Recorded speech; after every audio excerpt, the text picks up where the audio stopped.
Siapa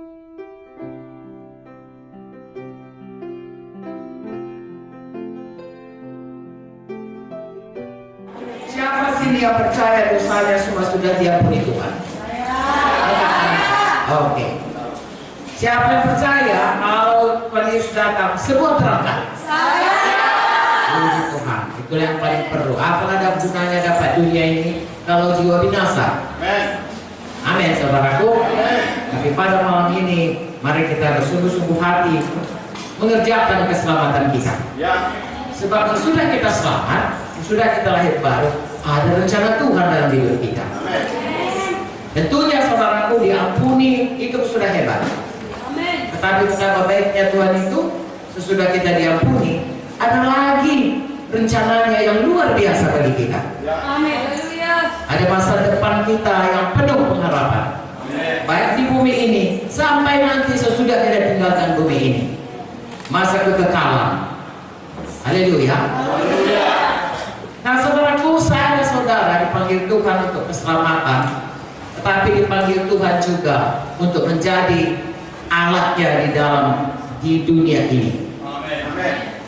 Sesudah kita selamat, saudaraku, kalau saudara ingat perintah agung berkata, beritakanlah Injil, jadikanlah semua bangsa muridku. Berarti sesudah kita diinjili selamat, kita harus jadi murid. Mengapa kita jadi murid? Kita harus belajar. Tapi saya selalu berkata, lebih baik saya nggak tahu ilmu apapun di dunia ini, asal saya tahu jalan Tuhan. Daripada saya tahu semua ilmu di dunia ini, tapi saya nggak tahu jalan Tuhan.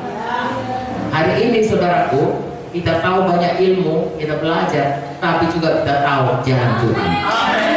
Kita orang paling berbahagia. Haleluya. Jadi sesudah kita selamat, ada rencana Tuhan dalam hidup kita, menjadi murid. Itulah kira-kira yang secara umum. Tetapi selain itu kita juga mengerti bahwasanya sesudah kita selamat dan Tuhan Yesus sekarang ada di sorga, Tuhan mau kita ini di bumi sebagai tubuhnya. Betul?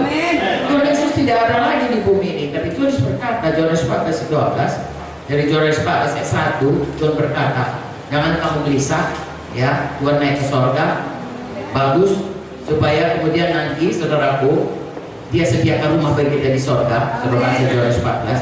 Tapi ayat 12 berkata, engkau akan mengerjakan pekerjaan-pekerjaan yang lebih besar dari yang kau kerjakan. Berarti saya dan saudara harus melakukan tugas apa yang tadinya Tuhan Yesus kerjakan waktu Dia di bumi. Jadi Tuhan Yesus tidak berhenti bekerja di bumi ini. Siapa Dia pakai? Saudara dan saya. Seumpama kepalanya Tuhan Yesus, tubuhnya kita. Saya kan dokter, jadi saya tahu semua tubuh ini bergerak dari kepala. Kalau kepala bilang angkat tangan, saya angkat tangan. Kalau kepala bilang kakinya bengkok, saya bengkok kaki saya. Begitulah kira-kira. Kalau badan ini nggak menurut kepala, maka saya di sini berkhotbah saudara-saudara saya ini tak semua. Kepala saya kesana kemari karena nggak mau lagi mau mengikut. Tapi karena badan saya ini mau mengikut kepala, maka waktu saya bicara tangan saya semua harmonis. Gereja juga begitu. Bukan Yesus kepalanya, kita semua harmonis satu dengan lain. Lalu kita memancarkan kemuliaan Tuhan. Kalau saya begini-begini, saudara semua situ duduk. Ibu kemudian berhenti. Tidak mempermuliakan. Tetapi kalau kita saudara semua harmonis, memancarkan kemuliaan Tuhan, apabila Yesus ditinggikan, maka Dia akan menarik jiwa-jiwa datang kepada Dia. Jadi saya dan saudara sebagai tubuh, saudaraku, tubuh ini mesti satu dengan yang lain harmonis. Ada firman Tuhan mengenai itu. Di satu perkara hari ini saya mengatakan kepada saudara, ya, bahwasanya gereja Tuhan harus bersatu. Marilah kita langsung baca dari Efesus 4. Efesus 4 mulai dari ayat 1, kita akan baca sampai ayat 16. Tapi saya akan buat ini menjadi 3 bahagian, ya. Dari ayat 1 sampai ayat 6 dulu. Sama-sama kita baca. Saya baca ayat 1, saudara baca ayat 2. Haleluya. Sebab Sebab itu aku menasihatkan kamu, aku orang yang dipenjarakan karena Tuhan, supaya hidupmu sebagai orang-orang yang telah dipanggil berpadanan dengan panggilan itu.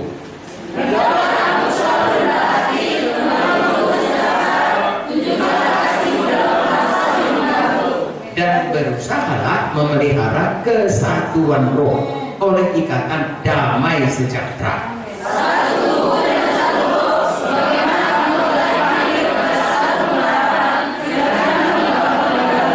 Satu Tuhan, satu iman, satu baptisan.